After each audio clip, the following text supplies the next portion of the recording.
તો મિત્રો, આજે આપણે મનુષ્યના પાચનતંત્ર વિશે થોડી જાણકારી મેળવીશું. આપણું પાચનતંત્ર એ એક અદ્ભુત રચના છે કે જે આપણે અહીં જોઈ શકીએ છીએ. અહીંયા જે મેં દોરેલું આકૃતિ છે તે મનુષ્યના પાચનતંત્રની છે.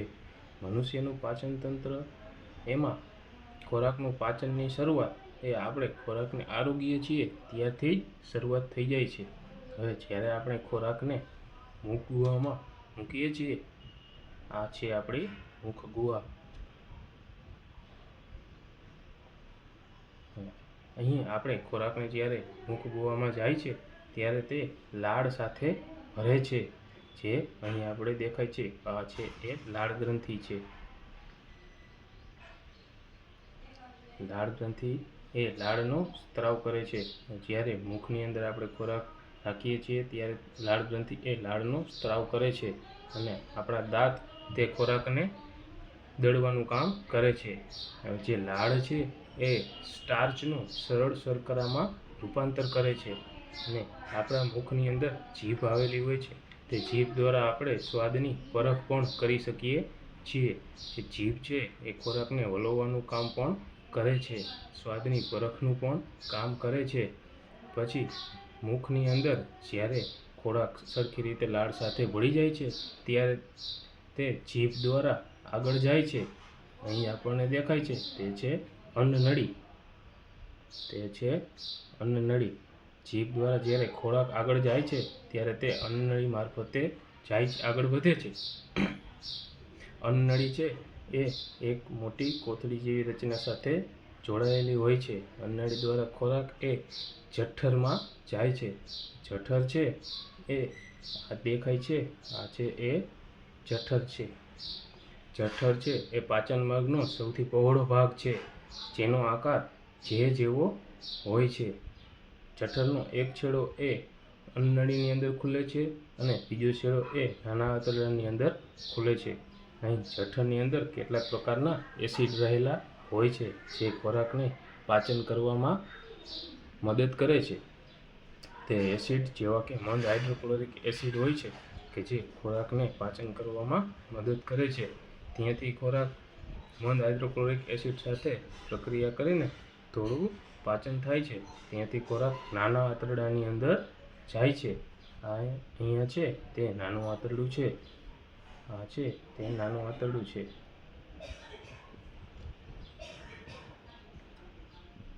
નાનું આંતરડું છે એ અત્યંત ગૂંચળામય જેવી રચના છે. નાના આંતરડાની લંબાઈ આશરે 7.5 મીટર જેટલી લાંબી હોય છે. નાનું આંતરડું છે એ યકૃત અને સ્વાદુપિંડના સ્ત્રાવો મેળવે છે. અહીંયા તમને જે આ મોટી કોથળી જેવી રચના દેખાય છે તે છે યકૃત. આ જે લાંબી રચના દેખાય છે તે છે સ્વાદુપિંડ. તે છે સ્વાદુપિંડ. યકૃત અને સ્વાદુપિંડના સ્ત્રાવો છે એ નાનું આંતરડું મેળવે છે. અહીં યકૃત છે એ લાલાશ પડતા બદામી રંગનું હોય છે. યકૃત છે એ શરીરની સૌથી મોટી ગ્રંથિ છે. અહીં આપણને જે નાનકડી રચના દેખાય છે તે છે પિત્તાશય. તે છે પિત્તાશય. પિત્તાશય છે એ પિત્તરસનો સ્ત્રાવ કરે છે. પિત્તરસનું કામ શું છે? તો પિત્તરસ એ ચરબીના પાચનમાં ઉપયોગી છે. પિત્તરસ દ્વારા ચરબીનું પાચન ઝડપથી થાય છે. અહીં સ્વાદુપિંડ દેખાઈ રહ્યું છે. સ્વાદુપિંડ છે એ આછા બદામી રંગની ગ્રંથિ છે, જેમાંથી આપણને સ્વાદુ રસ મળે છે. સ્વાદુ રસ છે એ કાર્બોદિત, પ્રોટીન અને ચરબી પર કાર્ય કરે છે. હવે ખોરાક નાના આંતરડાના છેડા પાસે પહોંચે છે. નાના આંતરડાના છેડા પાસે અહીં નાના આંતરડાનો છેડો છે એ મોટા આંતરડા સાથે જોડાયેલો છે. નાના આંતરડાની અંદર ખોરાકનું મોટા ભાગનું પાચન થઈ જાય છે. પછી જે ખોરાક વધે છે એ ખોરાક મોટા આંતરડાની અંદર જાય છે. મોટું આંતરડું છે એ ખોરાકનું પૂર્ણ પાચન કરે છે. જેમાં પાણી અને ક્ષારો રહેલા હોય છે તે મોટા આંતરડાની અંદર દૂર થાય છે. અહીંયા જે આ રચના દેખાય છે આ છે મોટું આંતરડું. આ છે મોટું આંતરડું. નાના આંતરડામાંથી ખોરાક મોટા આંતરડાની અંદર જાય છે અને મોટા આંતરડાની અંદર ખોરાકમાંથી પાણી અને ક્ષારો દૂર થઈ જાય છે.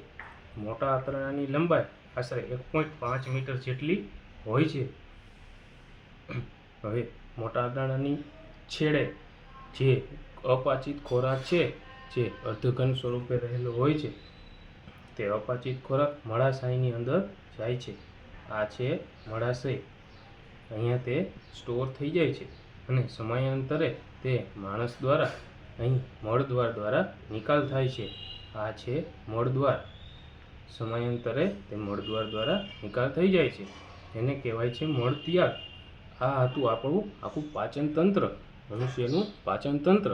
મનુષ્યનું પાચન તંત્ર છે એ ભૂગવાથી શરૂ થઈને મળદ્વાર સુધી લંબાયેલું હોય છે.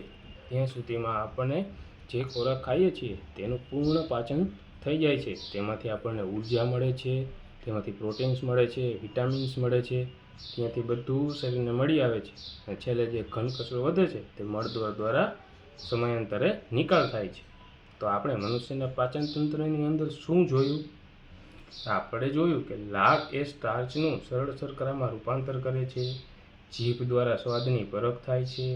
જઠર એ પાચન માર્ગનો સૌથી પહોળો ભાગ છે કે જેનો આકાર જેવો હોય છે. નાનું આંતરડું છે એ 7.5 મીટર જેટલું લાંબુ હોય છે. મોટું આંતરડું છે એ 1.5 મીટર જેટલું લાંબુ હોય છે. તમને એમ થશે કે મોટું આંતરડું અને નાનું આંતરડામાં આમ કેમ છે? તો મોટું આંતરડું છે નાના આંતરડા કરતાં પહોળો ભાગ છે. તે લંબાઈમાં નાનું છે પણ નાના આંતરડા કરતાં તે પહોળો ભાગ છે. યકૃત છે એ લાળા સ્પર્ધતા બદામી રંગનું હોય છે. તે શરીરની સૌથી મોટી ગ્રંથિ છે. પિત્તાશય છે એ પિત્તરસનો સ્ત્રાવ કરે છે.